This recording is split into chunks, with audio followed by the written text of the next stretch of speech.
Mapagpalang umaga po sa ating lahat. Purihin ang Panginoon sa bagong araw, bagong umaga at bagong pag-asa para sa atin. Sa umagang ito, nagagalak po ba tayo? Okay. Excited tayo para sa salita ng Panginoon. So, sabihin ko nga sa iyong katabi, makinig tayo at huwag tayo matulog. Amen? Okay, pakinggan natin ang salita ng Diyos. Amen? Amen. Ang Diyos ay may mensahe para sa atin ngayong umaga. So, atin pong buklatin ang ating mga Biblia mula po sa aklat ng Proverbs, Book of Proverbs. Proverbs chapter 18, verse 24. Okay, Proverbs chapter 18, verse 24. Sabi po dito, a man of many companions may come to ruin, but there is a friend who sticks closer than a brother. Sa Tagalog, may pagkakaibigang madaling lumamig, ngunit may kaibigang higit pa sa kapatid. Tayo po ay manalangin. Panginoon, sa araw na ito, sa ngalan ng iyong anak na si Jesucristo, kami po, Panginoon, ay nagpapakumbaba sa iyong harapan, humihingi ng kapatawaran, paglilinis sa aming mga puso. Pakalinisin mo po ang aming puso na maging sisidlan ng iyong banal na salita ngayong umaga, maging ang aming kaisipan, O Diyos. Hayaan mo, Panginoon, na ang salita mo na aming marinig ay tumimo sa aming mga puso. At hindi lamang po kami makikinig sa umagang ito, kundi, Panginoon, amin pong isagawa ito sa aming mga buhay. Sapagkat walang halaga ang pakikinig kung hindi naman isinasakabuhay. Kaya tulungan mo kami, Panginoon, na may sapabuhay ang iyong salita. At makita sa amin, O Diyos, na kami ay iyong mga disipulo. Namumuhay ayon sa iyong salita. Salamat, Panginoon, sa mensahe mo na kaloob po ninyo sa amin sa umagang ito. Sa pangalan ni Jesus. Amen. Okay, so Proverbs 18:24, may pagkakaibigang madaling lumamig, ngunit may kaibigang higit pa sa kapatid. Sa umagang ito, ang tema po natin ay napamagatang Christian friendship is a treasure. Okay? Christian friendship is a treasure. Naniniwala po ba kayo na ang tunay na kaibigan ay napakahirap hanapin? True friends are hard to find. Mahirap hanapin ang tunay na kaibigan. True friends are always together in spirit. Iisa. Ang tunay na kaibigan, iisa kayo ng Espiritu. Truly great friends are hard to find, difficult to live, and impossible to forget. Tama po? Napakahirap hanapin ang tunay na kaibigan, napakahirap iwanan, at imposibleng kalimutan. Naniniwala po ba kayo doon? Okay, sabi nga po sa ating teksto, they stick closer than family. Okay? Yung pagkadikit, yung dikit nila sa isa't isa, higit pa sa isang pamilya. Okay? And often know you better. Sino nga ba ang tunay na nakakakilala sa iyo? Ang pamilya mo ba? O ang kaibigan mong malapit sa iyo? So, it's biblical. Okay? Sabi nga, ngunit may kaibigang higit pa sa kapatid. Kung sinabing higit pa sa kapatid, higit pa yung pagkakilala niya sa iyo. No? Yung kapatid mo, kilala ka. Pero mas kilala ka ng tunay mong kaibigan. So they stick closer than family and often know you better. They pray bigger things for you. Sila yung nananalangin para sa iyo. No? Than you pray for yourself. Diba? Sila yung nandyan para sa iyo. Sila yung nananalangin para sa iyo. They believe with you when your faith is weak. No? Kung ikaw ay mahina, alam niya, naniniwala siya. Alam niya kung bakit ka mahina, saan ka mahina, at ano yung pinanghihinaan mo. Okay? So they make space for you when life falls apart. And they rejoice with you when all is well. Kanino nga ba? Sino nga bang nagagalak kasama mo pag ikaw ay naging matagumpay? Pag ikaw ay sumagana, no? Yung kaibigan mong matalik sa iyo. Most importantly, true friends remind you in every encounter who and what is most important. Sino nga bang nagpapaalala sa iyo? Na, sa mga bagay-bagay sa buhay mo. Kapatid ba? No? Kaibigan. Ano po? Kaibigan ang nandiyan. So, Christian friendship is a treasure. Mahalaga po sila. At dapat natin pong pakaingatan. Because it helps us cling to our greatest treasure. So, ngayong umaga, we will talk about the marks of Christian friendship. No? Ano nga ba ang marka ng pagkakaibigan ng mga Kristiyano? And how can we avoid Peter's mistake in our friendships? How can we be a friend who preserve and strengthen the faith of others? So this morning, here are 5 distinct ways that true Christian friendships strengthen our love for Christ through our love for one another. No? Nagpapalakasan ang mga magkakaibigan sa Panginoon. Amen po ba? Naniniwala ako ng mga magkakaibigan sa Panginoon, iisa ang hangarin na lumago kayo sa isa't isa sa Panginoon, malakas kayo sa isa't isa sa Panginoon, nananalangin, nagpapalanginan kayo sa isa't isa. So ano nga ba? Paano natin makikita? Anong sinyales? Anong marka ng mga pagkakaibigan ng mga Kristiyano? Sino sa inyo may kaibigan matalik? Sino po ba sa inyo? May mga matalik po ba kayo kaibigan? Mahirap hanapin, ano po?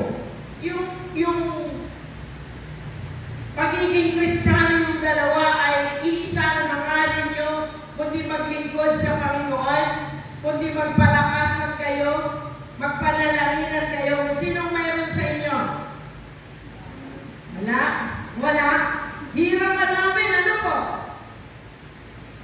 Na yung ang hangarin nyo ay iisa sa paglilingkod. So, I hope na magkaroon po ang isa't isa ng tunay na kaibigan na mapagsasabihan mo kung ano yung iyong hangarin sa buhay, yung kumbaga hindi ka takot magsabi ng problema mo, kundi alam mo na ang kaibigan mo ay pahahalagahan niya ang bawat sinabi mo sa kanya, iingatan niya ito tulad ng pag-iingat niya. No? Kumbaga kung may ginto siya, iingatan niya ang ginto. Katulad din na wayon ng pag-iingat niya yung pagkakaibigan ninyo. So una sa lahat, ano nga ba ang marka ng tunay na pagiging pagkakaibigan ng mga Kristiyano?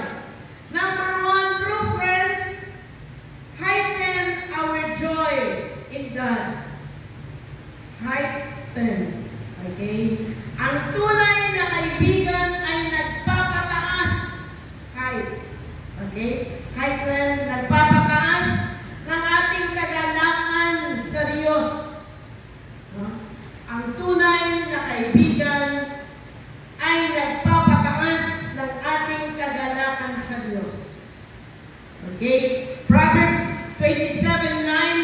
dito sa Tagalog, ang langis at pabangoy pampasigla ng pakiramdam, ngunit ang kapalisahay pampahina ng kalooban.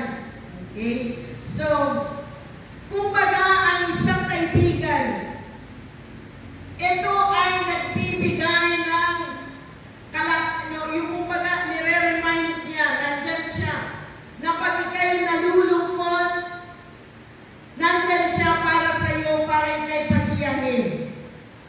At ipaalala niya lagi sa iyo na sa Panginoon meron tayong kagalakan. Kaya huwag ka nang malungkot. Kung meron kang dinaraanan na kalungkutan, kabalisahan, problema sa buhay, siya yung nariyan para ikay bigyan ng kagalakan. Na? Paalala niya na, the joy is the Lord is our strength. Amen? Nandyan siya palagi para sa iyo. The joy of the Lord is our strength. Siya yung magsasabi sa iyo na ang kagalakan sa Panginoon ang siyang magiging lakas natin. Okay? So, companionship is always deepens joy. Yung pagsasama ninyo bilang magkaibigan, ito yung nagpapalakas at lalong lumalalim yung kagalakan ninyo sa Panginoon. Amen po ba? Na pag ikay nalulungkot, yung favorite mong movie, ano po, ay hindi po maganda na hindi mo siya kasama. Tama po ba? Nandyan siya palagi para sa iyo. Okay? So, somehow a great meal is more satisfying kung kasama mo na kumain ang matalik mong kaibigan. Amen po ba? Yung mga ganong fellowship ba? Na meron kang kaibigan na kasama mo pag ikay nalulungkot. Minsan kasi pag yung mga taong depressed, wala silang gagawin kundi kumain. Yung mga pag-depress nila, pagkain ng kaharap. Pero mas masarap kumain pag kasama mo yung kaibigan mo. Tama po ba? So, we naturally drag our friends. Hihilain natin ang ating mga kaibigan to enjoy the food. Halika, magsama tayo. Kumain tayo ng mangga. O, diba? Kahit mangga lang, masaya na kayo. Kumain tayo ng papaya o mais. O. You have to see yung mga ganoong kaparaanan. Makikita mo na nag-alala kayo sa mga simpleng bagay. So, kanino mo nga ba ibabahagi ang kagalakan sa iyong kaibigan? Kung nalulungkot ka, kanino mo ibabahagi ito sa iyong kaibigan? Bibihira sa kapatid. Ano po? Tawa po ba sa kapatid? Sino may ka-close na kapatid? Meron po ba? Very close kayo talaga? More than friends? Ganito kayo ka-close talaga? Meron? Okay, so bibihira ano po ang mga magkakapatid na close. Okay, na problema ng isa, problema yung dalawa. Sakit ng isa, sakit yung dalawa. Yung nararamdaman ng isa, nararamdaman yung pareho. Bibihira po yun. Okay, so kaibigan talaga ang kailangan po natin. So, katuwang, kasama sa kalungkutan. So, Christian friends helps us to rejoice in the midst of trials, in the midst of troubles. Andyan kasama po natin sila. Okay? Help us enjoy God by enjoying Him with us. Okay? So, it is tempting to flip and distort this formula by using God as a means to enjoy people more. But if we only go to Him and ask for friends, it reveals we see God as a means to some So dito, we should be doing the opposite, looking for more of Him in other people. No, yung minsan, hinahanap natin ang Diyos sa isang kaibigan. Kaya nga, napakaganda na meron tayong kaibigan na makikitaan natin na sila nga ay namumuhay sa Panginoon. Makikita natin sila na sila ay magandang halimbawa sa atin sa Christian life po natin. Na hindi ka matitisod sa buhay niya, hindi ka mapapariwara dahil nakikita mo yung buhay niya na siya ay namumuhay ayon sa salita ng Panginoon. Okay? So, Christian friends, kailangan ito ay nagpapataas ng alin? Ng ating kagalakan sa Diyos. Siya ang tumutulong sa atin na pag tayo po ay nalulungkot, nalulumbay, may kapigatian sa buhay, siya yung nagpapaalala sa atin na tayo ay dapat magalak sapagkat meron tayong Diyos na kasama anuman ang pinagdadaanan natin. Pero ang kaibigan ngayon, pag ikay may problema, pag problema mo ang asawa mo, anong sasabihin niya? Hiwalayan mo na yan. Tagal mo naman. Pag sinampal ka, sampalin mo rin sa kaliwa. Di ba yung mga ganong kaibigan ngayon? Pero ang kaibigan sa Panginoon, kaya mo yan. Sasamahan kita sa panalangin. Ipapanalangin natin na ang Panginoon ang mag-intervene. Humagit na sa inyong dalawa. Pasasan yan. Pag tayo nanalangin sa Diyos, tutugon ng Panginoon, babaguhin ng Diyos ang iyong asawa. O diba? Ang sarap magkaroon ng kaibigan gano'n. Eh kung ang kaibigan mo ay magsasabing, pukay mo na yan sa ulo, mawala na sa harapan mo. Yung mga kaibigan gano'n, hindi nyo po kailangan. Okay? At pag nalulungkot ka, halika, mag-inuman tayo. Hindi mo yung kailangan na kaibigan. Tama po ba? Ang kailangan ng kaibigan ay yung kaibigan tutulong sa iyo na ikaw ay magalak sa Panginoon. Dahil alam mo at alam niya na magagawa ng Diyos na tugunan ang inyong mga panalangin. Amen? Pangalawa, true friends expose sin in us.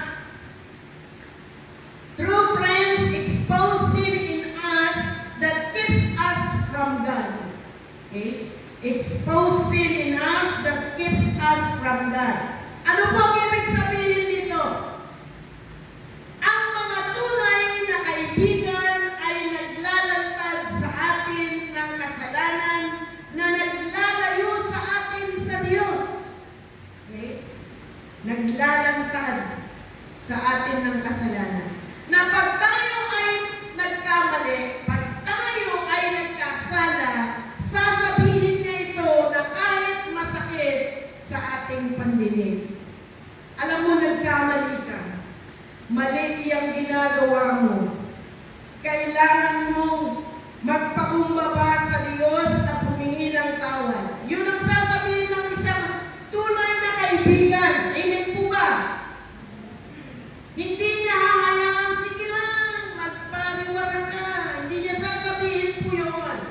Sige lang, samahan pa kita. O di ba may mga kaibigan ganoon?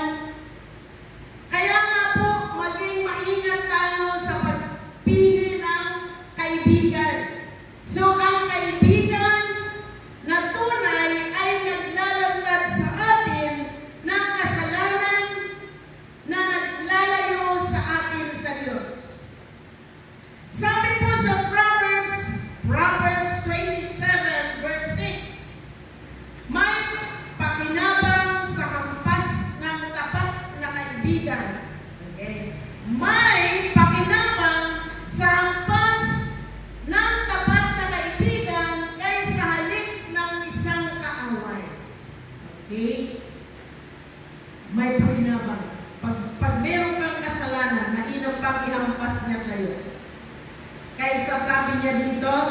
halik ng isang kaaway.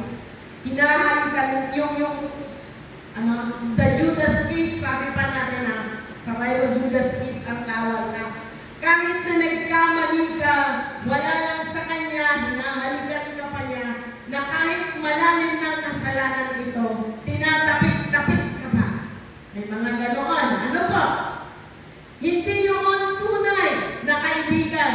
Ang tunay na kaibigan ay magsasabi sa iyo na mali kaibigan ang iyong ginagawa, kailangan mong humingi ng tawad sa Diyos, talikuran mo ang iyong pagkakamali, magbalik loob ka sa Kanya.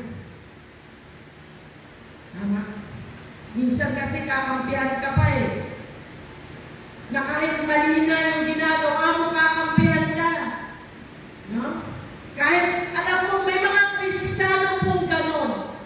No? Nakakalungkot isipin na mali na nga ang ginagawa ng kapwa niya, mananampalataya, kakampihan pa niya, magkakampihan pa sila. Hindi po yung tama. Ang tunay na kaibigan, sabi ko nga po, ay sasabihin niya sa iyo kahit na masakit ang kasalanan mo, sapagkat alam niya na ang kasalanan ito ay maglalayo sa iyo sa Diyos. At ayaw kanyang malayo sa Panginoon kung kaya't sasabihin niya na mali ang iyong ginagawa. Amen? Sino ba'y kaibigan gano'n? Wala pa rin ba kayo ngayong kaibigan? Okay? Wala no. Wala. Ang hirap pa namin. True friends are hard to find. Mahirap hanapin. Amen? Yung mahirap hanapin, yung iisang hangarin nyo, na kung sasabihin ng isa, come on, let us sing praises or sing worship to our God. Mag-awitan tayo, magkantahan tayo. Game silang lahat. Ang sarap ng ganoon. Game sila at magpanalaginan tayo, panalangin natin. Game sila. Walang magsasabing, hindi pwede. May gagawin ako. Okay? Napakasarap na yung mga kaibigang ganoon. So, sabi ko nga, maghanap tayo ng kaibigan na makakasama natin sa paglakad sa Panginoon. Amen? Kailangan natin, we need friends to lovingly show us our sin. Amen? Lovingly show us. Dahil mahal ka niya, ipapakita niya na ika'y nagkamali. No? We need friends to help us see our blind spots. Yung mga bagay na hindi mo nakikita. Kasi hindi lahat po na nakikita po natin yung ating mga ginagawa. Tama ba? Tama man ito, hindi. Hindi lahat nakikita natin. So una, we need friends to lovingly show us our sin. Okay, lovingly show us. Yung sa pagmamahal, pinapakita niya, dahil mahal ka niya, ipinapakita niya sa iyo, ipinamumulan niya sa iyo na mali ang iyong ginagawa. At we need friends, pangalawa, to help us see our blind spots. Ipapakita niya yung mga hindi natin nakikita. We need friends to speak with brutal honesty. No, sasabihin niya kahit masakit. No, brutal honesty. Grabe, no? Na kahit na mabigat, sasabihin niya sa iyo. Okay? So, we need friends to speak with brutal honesty and tender compassion. Telling us the truth about ourselves even when we don't want to hear it. No, minsan ayaw nating marinig. Pero sasabihin niya, masakit man ito, sasabihin ko sa iyo. Ayaw man pakinggan ito, sasabihin ko pa rin sa iyo. Kasi ayaw kong palayo ka sa Panginoon at mawala ka sa landas ng Panginoon. Okay? Kailangan natin yung mga ganoong klaseng kaibigan. Amen? Yun yung kailangan po natin. Pangatlo, true friends encourage us to obey God.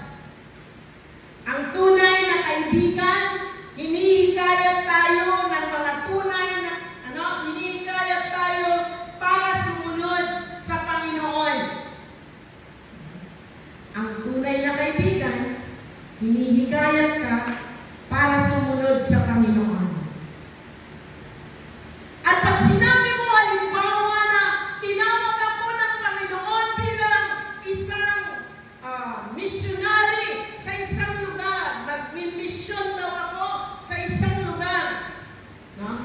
Sinabi mo yan sa iyong kaibigan.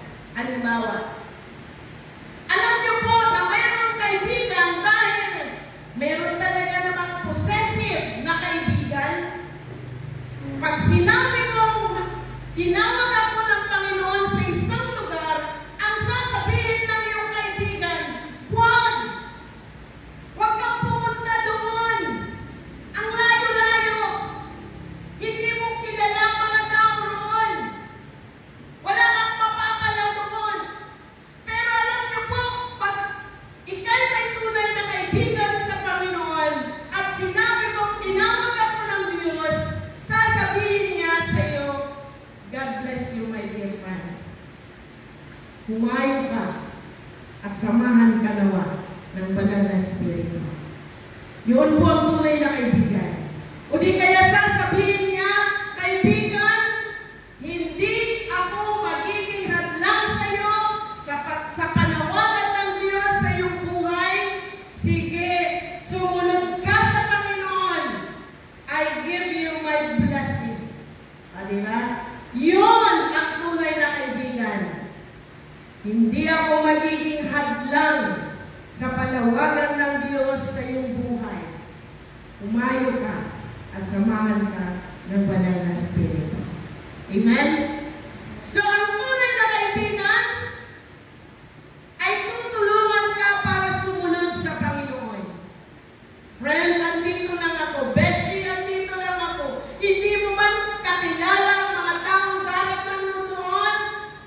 Nandito lamang ako, tawagan mo ako, i-text mo ako, at sabihin mo kung anong problema, andito ako para ipanalangin ka.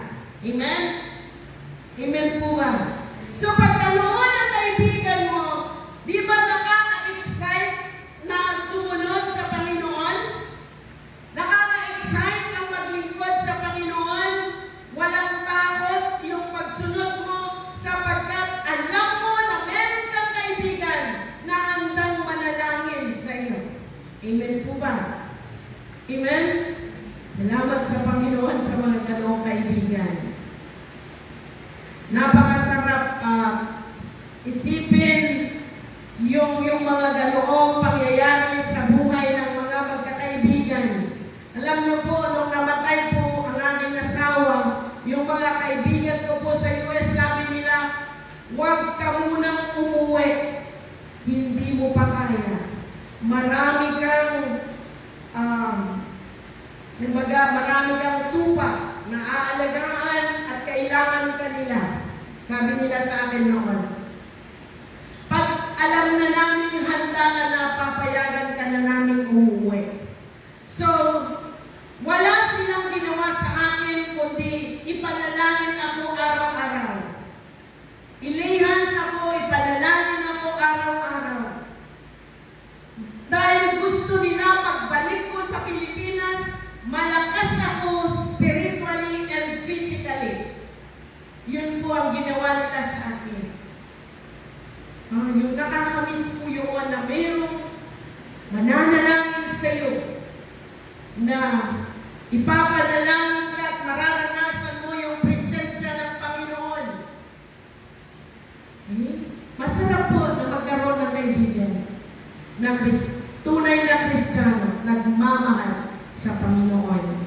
Sapagkat hindi ka nila pababayaan lalong higit sa panalangin. Amen po ba? So, true friends encourage us to obey God. Nandyan sila, anuman ang mangyari, andyan sila para ipanalangin ka. At hindi nila hahayaan na hindi ka sumunod sa Diyos, kundi ipagtulaan ka pa nila kung sumunod at gawin ang kalooban ng Panginoon sa buhay mo. Amen? At hindi nila hayaang hahayo ka na hindi ka napalakas. Papalakasin ka muna nila bago ka nila ipapadala. Praise God sa mga ganong klaseng kaibigan. Okay, so napakainam na may mga ganoong klaseng kaibigan. Amen? So whatever it takes, nandyan sila para encourage ka, i-motivate ka,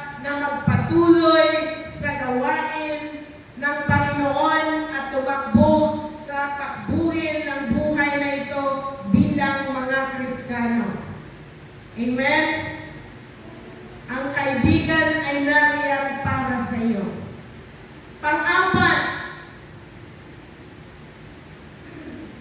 true friends bring us to God in our weakness. True friends bring us to God in our weakness. Ang tunay na kaibigan ay nagdadala sa atin sa Diyos sa ating kahinaan. Okay, dinadala niya tayo sa Diyos sa ating kahinaan. Ibig sabihin, kung tayo ay mahina at nangihina o may mga kahinaan sa buhay, dinadala niya tayo sa Diyos sa pamamagitan ng panalangin. Ipinapanalangin niya po tayo. Okay? Sabi po sa Luke 5:18 and 19, dumating ang ilang lalaking may dalang isang paralitiko na nakaratay sa higaan. Ito po ay magkakaibigan. Sinikap nilang makapasok sa bahay upang mailagay ang may sakit sa harapan ni Jesus. Ngunit wala silang madaanan dahil sa dami ng tao, kaya umakyat sila sa bubungan. Binakbak ito at ibinaba sa harapan ni Jesus ang paralitikong nasa higaan. Okay?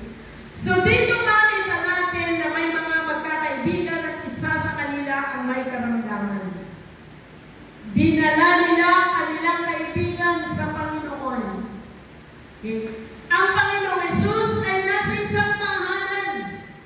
Nananampalataya sila na mapapagaling ng Panginoong Jesucristo ang kaibigan ito.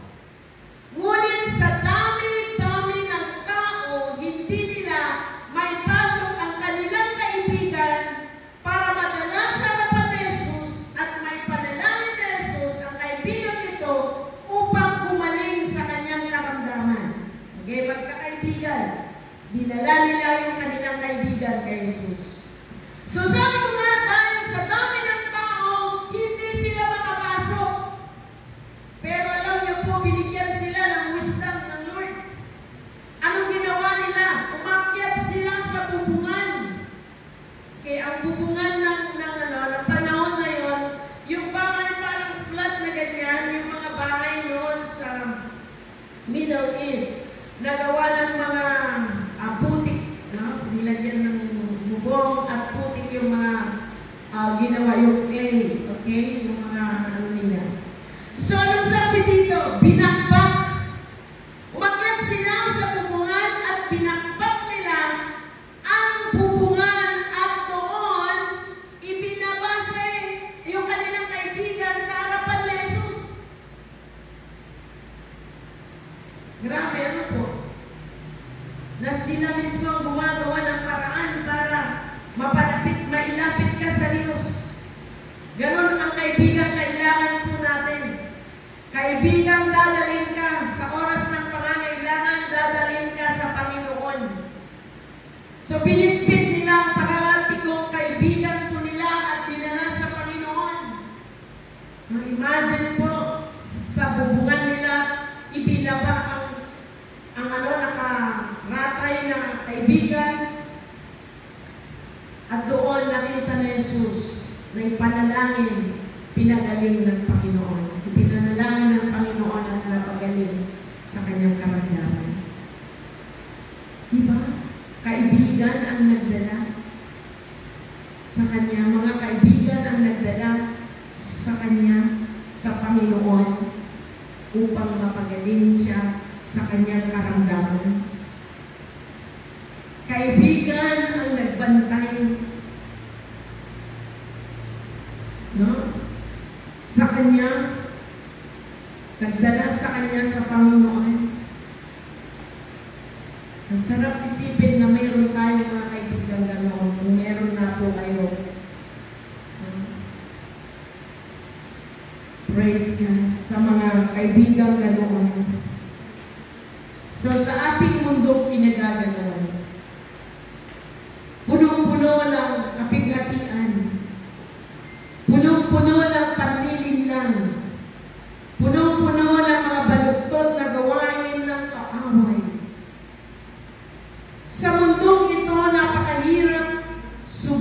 mahirap tumayo mag-isa.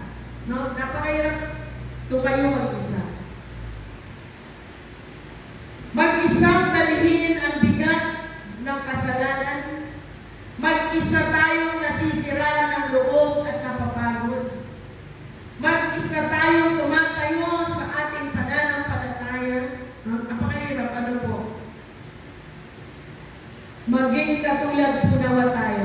Ang point dito, maging katulad po nawa tayo ng paralatikong ito na nangailangan ng tulong ng isang mananampalataya para dalhin siya sa Diyos. Kailangan natin ng mga kaibigan na tutulong sa atin, na magdadala sa atin sa Panginoon sa ating mga kahinaan.